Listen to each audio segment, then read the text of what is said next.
Okay, so it's time for us to continue our coverage over X-Men comics. And now we pick up with Cable's Blood and Metal. Now, Blood and Metal is actually Cable's first solo series in Marvel Comics. Now, here's the catch. It's only a two-part story arc, 2 issues. That's really it. But also, these 2 issues are each 40 pages long. So we got to cover like 80 pages when it comes to this story arc. Now, for Blood and Metal, here's the catch. It does take place right before the Executioner Song event. Now, if you saw my videos when it came over to that event right there, you saw that in the middle of that event, Cable appeared out of nowhere. Apparently, he was gone for a good while. And the reason why, because what happened in this story arc right here. Now, on top of that, when it comes to Blood and Metal, it also established why the Wild Pack, aka the Six Pack, truly hate Cable for.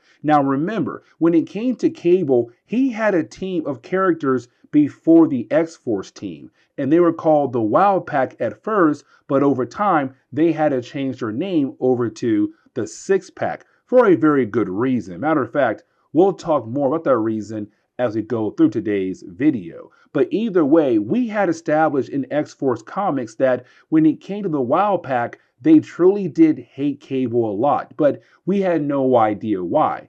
Blood and Metal gives us that reason why they actually hate him, but also tells us where Cable was when it came to the early parts of the Executioner Song event, because he appeared on part 2 or part 3 of the actual story arc of the Executioner Song.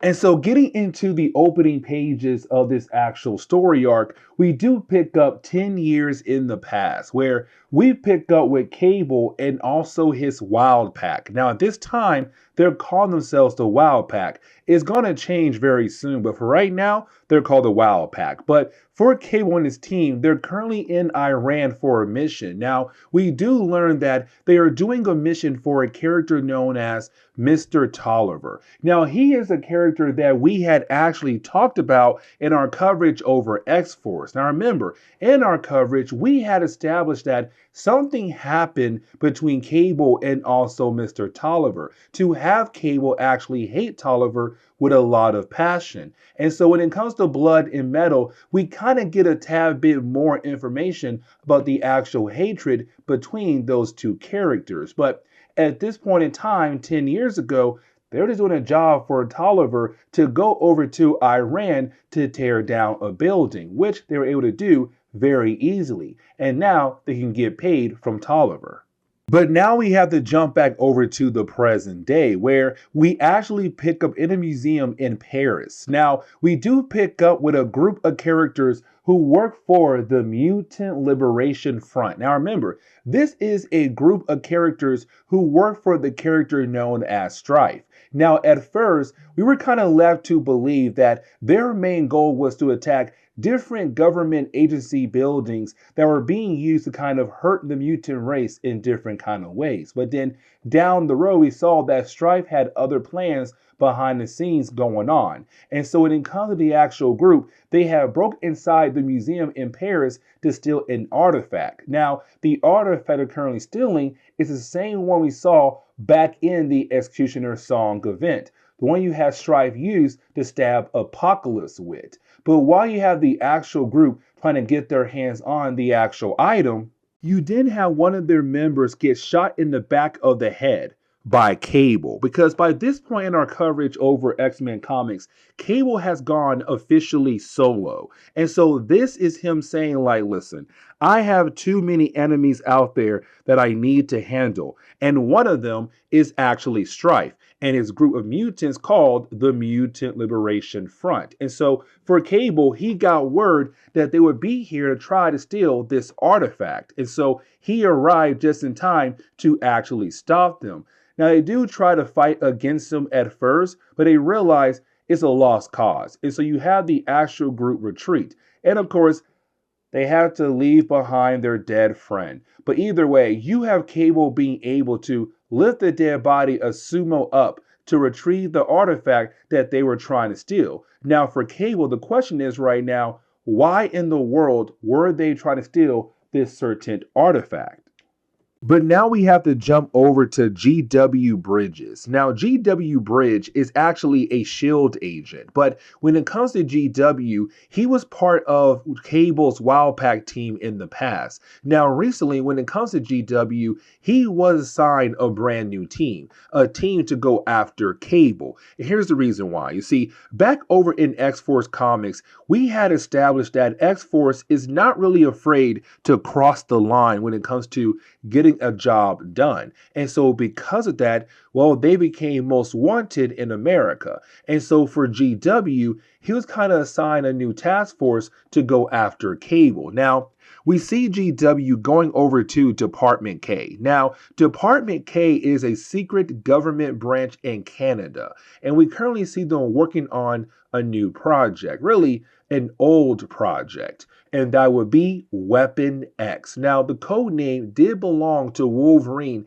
in the 1980 comics for Marvel, but by the 1990s, they gave that code name over to a different character, and that would be Garrison Kane. Now, Garrison Kane has no actual powers. You see, for Garrison, he was given cybernetic enhancements, so he's basically a cyborg. Now, for Garrison, he was also part of the Wildpack team as well. But for Garrison, in a recent story arc, he got seriously injured. And so you had Department K begin to repair him. Now, also for Garrison, he believes that Strife is actually Cable, because you have Strife go ahead and take off his helmet one time to reveal his actual face. But of course, his face looks just like Cable. And so for Garrison, he believed that Cable was actually the leader of the Mutant Liberation Front.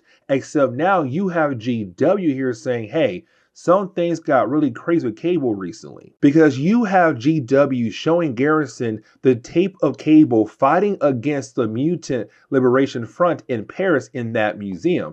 And so for Garrison, he's very confused, because to him, he believes that Cable is the actual leader of that group, but at the same time, the actual leader of X-Force. And so for Garrison, he's kind of like, wait a second, if Cable is the actual leader of the Mutant Liberation Front, then why would he go after his own people and actually kill them off? Something's going on here. And so for GW, he tells Garrison, yeah, I know, and that is why I need you to find Cable to get some answers. And so then leaves Garrison going over to meet a character known as Hammer. Now, we don't know much about Hammer, but we do learn here that apparently Hammer is paralyzed from the waist down. And apparently the reason why he is paralyzed is because of Cable. And so the reason why you have Garrison coming over to Hammer, because Hammer might know about all the different bases that Cable has across the world. And hopefully one of those safe houses can give Garrison the chance to hopefully find Cable. Now we do jump over to Cable. Now we do see Cable currently in Cairo. Now with Cable in Cairo, he's meeting up with a curator. Now this curator is examining the artifact that Cable was able to protect earlier in Paris. But for Cable, he wants to know more about the actual artifact. Now the curator does tell Cable that the artifact is actually part of a very unique set of different artifacts, because each piece belongs to a different century. Now for Cable, he does find that very unique. Now, before he is actually able to know more about it, he wants to know where is the other pieces at. And apparently one of the pieces is actually here in Cairo. And so for Cable, he knows if Strife went after one artifact, then sooner or later he'll go after the other ones, like the one in Cairo. And so when you have Cable arrive at this museum, he is then confronted by more members of the Mutant Liberation Front. Now, in this group, there is a character we have to talk about, and that will be Fire Fist. Now, when it comes to Fire Fist, he was actually part of X Factor, the original X Factor team.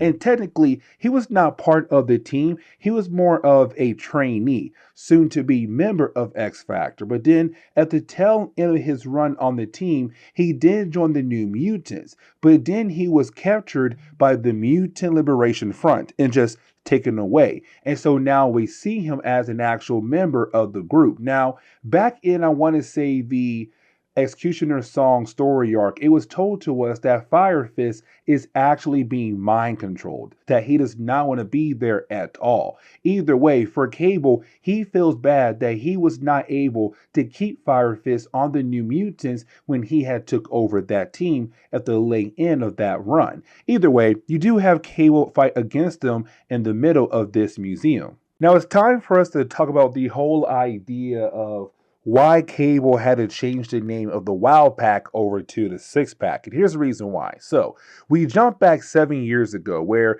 we pick up with the Wow Pack, Cable's team, meeting up with Mr. Tolliver's assistant. Now, in the 3 years they had worked for Tolliver, they never had met him actually. But we do learn that the assistant tells the team they have to change their name. And the reason why, because in Marvel Comics, there already was a Wow Pack team, and that Wow Pack team was Silver Sable's team.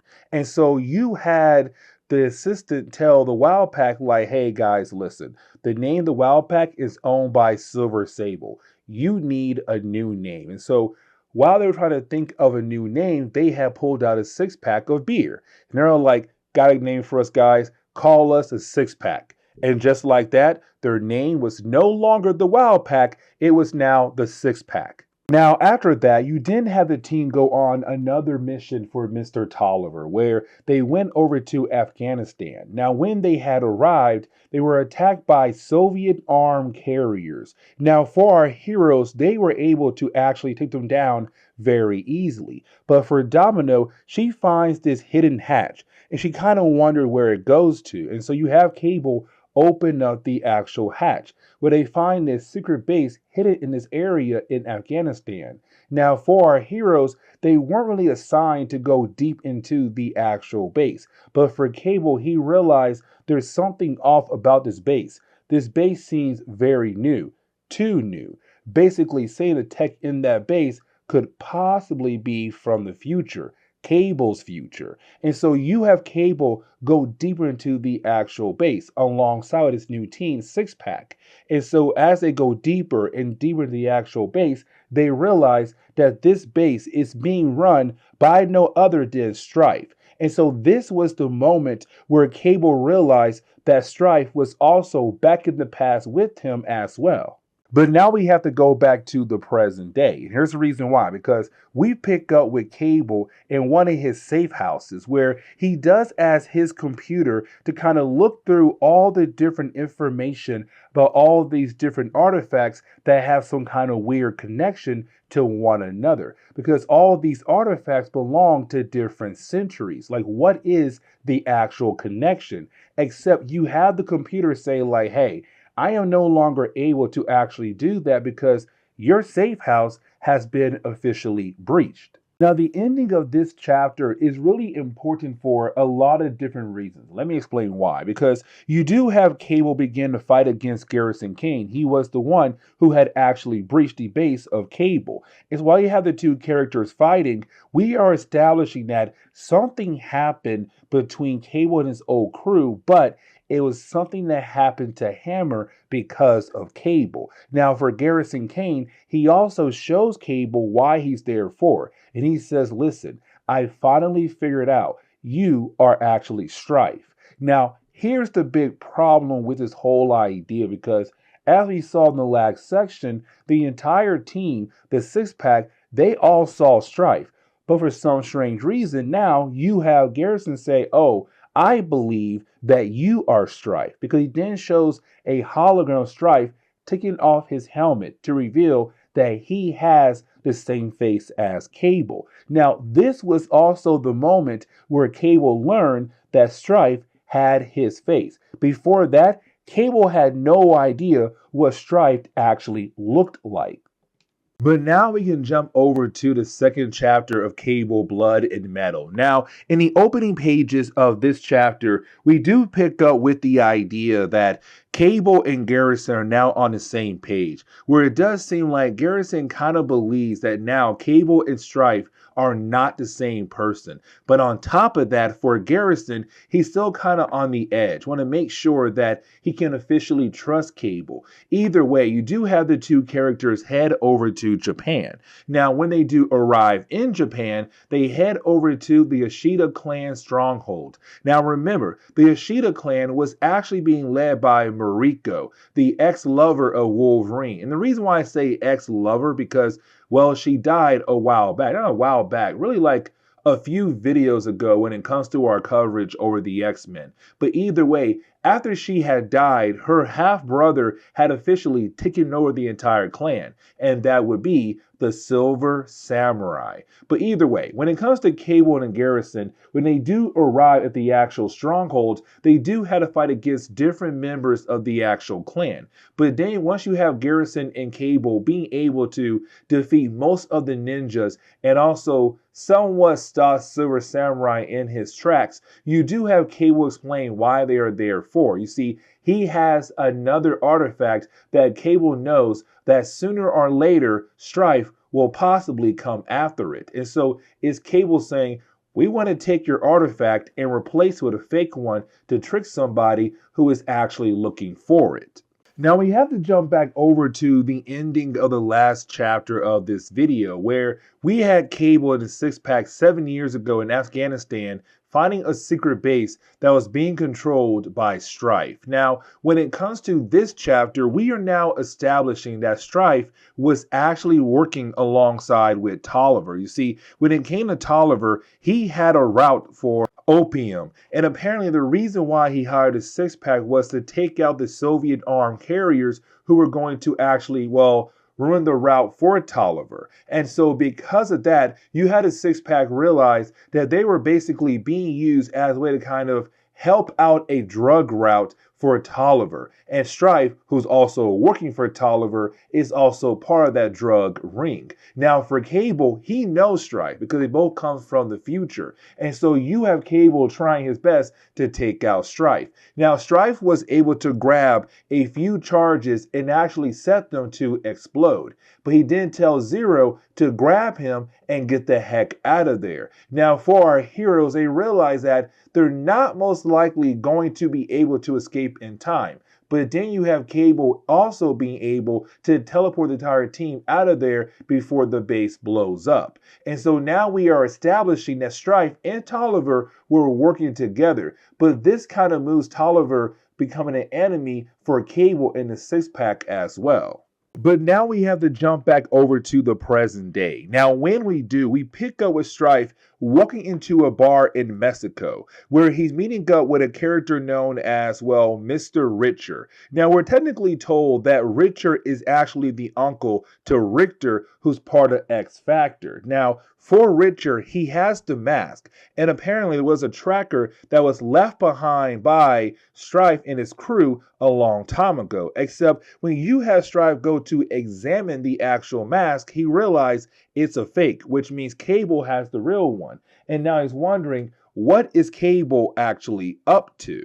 Now, once we do jump back over to Cable and Garrison Kane in the present day, we do see the two characters kind of telling us what the deal was between each of them. The deal they made was that you're going to have Garrison help out Cable to hunt down Strife and hopefully capture him, but in return, Cable is going to help out Hammer because something happened many years ago when it came to the six-pack. Something involving Cable that led to Hammer actually becoming paralyzed. And so because of that, it's Garrison saying it's your fault that Hammer is the way he is. Now, with that being said, for Cable, he said, listen, I made some big mistakes. Some of the things I did, I know they were completely wrong. But at the same time, when I look back at those days, I realized that sometimes those mistakes I made were the right ones actually when it came to different decisions going on at the moment. And for Garrison, it's still not okay because, well, Hammer is paralyzed. But now we have to jump back 6 years ago. Now, when we do, we are technically establishing that by this point, Cable and the six-pack were actually on the run. And the reason why, because they broke that contract 7 years ago from the present day, when it came to Cable and the six-pack finding that secret base where Strife was working out of, because their contract was not supposed to find that secret base. Their contract was not supposed to have them actually get that base destroyed because Strife blew it up. And so because of that, you now have Tolliver sending out different crew to hopefully find Cable and the six pack and to hopefully, well, kill them off. Now, while you have Cable and his crew fighting against the new crew of people who are trying to kill him, we kind of see the crew is still very upset with Cable because it was him who broke the contract. It was him going out of his way to figure out what was happening inside that base, where of course he found Strife. Now, while you have all the guys arguing, you have Domino being able to take out the crew who was sent by Tolliver to actually kill them off. But now we have to jump back over to Cable and also Garrison Kane in the present day, where we do see them going over to Cancun to an actual pyramid. Here's the reason why, because remember, they had taken the mask that Silver Samurai had, knowing that sooner or later Strife would come after the mask. And they also had put a tracker inside the mask. Well, Strife had found that tracker, and he placed the tracker inside this pyramid. Now, when our heroes do arrive in the actual pyramid, they do learn it was an actual trap set up by Strife and the Mutant Liberation Front. Now, after a few pages where you do have our heroes being able to fight against the Mutant Liberation Front, you did have Strife appear, being able to grab Garrison Kane from behind. But you didn't have Strife take off his mask to reveal that, yes, him and Cable are clones of one another. And the question is right now, who is actually the real version of Cable? So now we have to jump back to the past to officially learn what happened in the past that led to Hammer becoming paralyzed thanks to Cable. So we jump back 6 years ago, and we do see our heroes going after Strife once again in one of his secret bases. Now, when they had arrived at the base, you had Hammer begin downloading information about Strife that they could use against him. But while they were trying to download that information, Strife appeared and grabbed Garrison Kane from behind. Now, when it comes to Garrison, he was basically a hostage. But you have Strife said, if you want Garrison back, you need to hand over the CD that has all that info that you had just collected about me. Now, for Cable, he was not really down with the idea of handing over that information. He was trying his best to find a better way to keep that info, but to also save Garrison. But for Hammer, he's all like, listen, I hate the idea of us possibly losing Garrison all because some info that may or may not actually help us. And so you have Hammer begin to hand over the actual CD that contains all that info. And for Cable, he's all like, I cannot lose that info. And so he shoots Hammer in the back. That is the reason why Hammer is actually paralyzed. Now, you had Hammer drop the CD, and you had Strife being able to use his powers to grab the CD and get the heck out of there. Now, for Cable, he had to grab his team and also get the heck out of there. And the reason why? Because the entire place blew up. And so when we jump back over to the present day, we actually see Cable and Strife in a standoff, because right now you have Strife holding on to Garrison Kane in the present day as well. And you have Strife say, listen, if you want Garrison back, you have to hand over the Professor. Now, the Professor is actually an AI system that Cable uses. And so you have Cable agree to the actual deal, but only if Strife begins to hand Garrison Kane over to Cable, then he'll hand over the Professor. And so you do have the two characters begin to do the actual exchange, except you didn't have Cable go ahead and burn the CD that had supposedly contained the Professor. And so to Strife, he realized that he was just played, and he begins to do battle against Cable. Now, while you have the two characters battling against each other, you didn't have Garrison being able to get back into the actual battle to help out Cable. But after a few pages, you didn't have Cable being able to grab Garrison Kane and teleport the heck out of there. Now, to wrap up today's video, we do learn where Cable and Garrison Kane were teleported to. they were teleported into the far future, 700 years into the far future, where Manhattan is no longer called Manhattan. It is actually called, well, Applecrust. Either way, for Cable, he tells us that one, he was able to repair Garrison after the big battle against Strife, but also there is technology that may give Hammer the ability to walk again. They just have to find it. Now, this section right here does kind of explain where Cable was because, like I said at the very beginning of this video, when it came to the Executioner's song, right in the middle of the event, you had Cable arrive like he was gone for a certain period of time. And the reason why? Because he was in the far future with Garrison Kane. But this is where we are going to end today's comic book video. So please leave me a like down below and subscribe. But guys, see y'all next time. Later.